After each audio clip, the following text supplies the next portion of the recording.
Biodiversity and waste. Biodiversity. So biodiversity is the variety of different species of organism on Earth or within an ecosystem. So if you have high biodiversity, it means you have a stable ecosystem. So different species are interdependent or depend on each other for things like shelter and food. So different species also help maintain the right physical environment for each other, e.g. the pH of the soil. So if you have high biodiversity, it means one species is less likely to have to rely on a single species for the resources and environment it needs, because there's a higher chance that more than one species in the ecosystem can provide the same resources and conditions. So for humans to survive, it's important that biodiversity is preserved, and human actions such as waste production, deforestation and global warming are reducing biodiversity, and it's only recently that we've actually started taking measures to stop this continuing.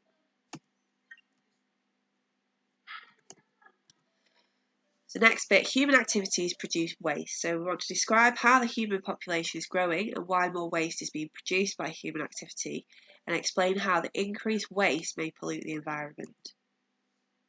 So increasing human population. So there's about 7 billion people in the world at the moment, and the population is rising quickly and it's not slowing down. And this is due to modern medicine and farming methods that have reduced the number of people from dying from disease and hunger.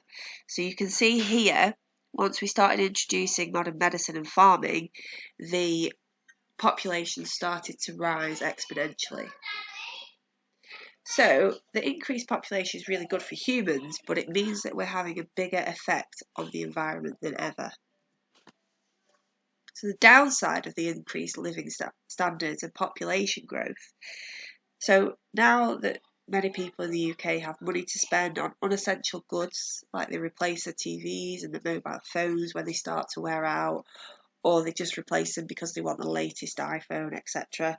But that actually generates waste and uses resources. So manufacturing, transport, packaging all contribute to waste. So the standard of living has increased, but it actually increases demands on materials for houses, schools, hospitals, etc. So what about household waste? So some waste is recycled to make new products, but however that does cost money and it uses energy to collect and sort the waste. So household waste accounts for about 89% of the local authority's waste. However, the proportion of waste that is recycled and reused or composted has increased in recent years, and the government has been given local authorities recycling targets to meet. So most of the household waste is dumped in landfill sites, and as waste decays it produces methane gas. So this can be piped away and used to heat homes or burned to produce electricity, but toxic liquids can also be released and they pollute water. And the amount of rubbish dumped in landfill sites has decreased over recent years.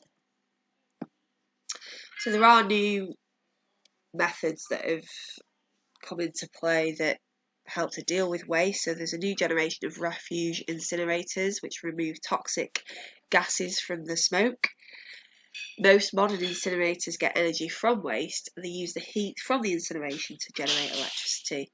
And then the ash from the incinerators must be safely disposed of because it can cause pollution. So unless water is handled properly, it can pollute water.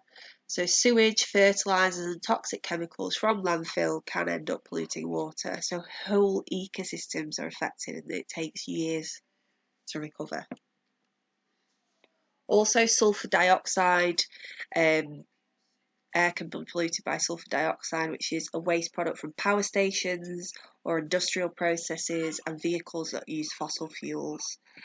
And this year it's actually predicted that the sulfur dioxide emissions will peak. because developing countries are driven by economy and they are increasing their use of fossil fuels. Sulfur dioxide also contributes to acid rain, which can damage forests and freshwater organisms. Herbicides and pesticides. So modern farming involves chemicals such as pesticides and herbicides, and some of them can end up in the soil. Some of them do break down into less harmful chemicals, but others last and they can harm animals and plants. And these chemicals can be washed from the land and cause water pollution. And finally, our use of land for buildings has actually reduced the space for wildlife. So land use for buildings previously provided habitats for rare species, but farming and dumping waste actually pollutes land that would usually be available for wildlife. So we use land for agriculture, for residential and commercial buildings, recreational activities, and all of that is reducing the space of the habitats for wildlife. Thanks for listening.